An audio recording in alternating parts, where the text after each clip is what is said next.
Hello everyone, welcome to Madurai NEET physics academy.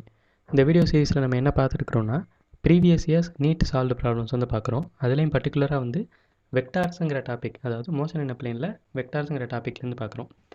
இந்த question பார்த்தீங்கன்னா CBSE BMT 92ல் கேட்ட question.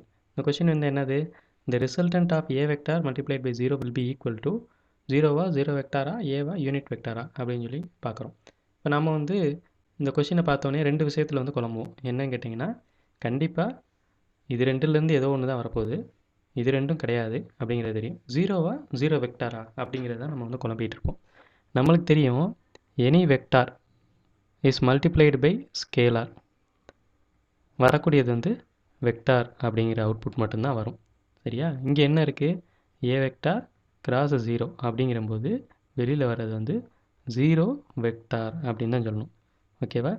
Vector multiplied by scalar வந்து vector தான். அதனால் இங்கே ஏ வெக்டார் மல்டிப்ளைட் பை 0 வந்து 0 வெக்டார் அப்படின்னு தான் நீங்கள் சொல்லணும். ஸோ 0 வந்து சொல்லக்கூடாது, 0 வெக்டார் அப்படின்னு தான் சொல்லணும். ஓகேவா? தேங்க்யூ.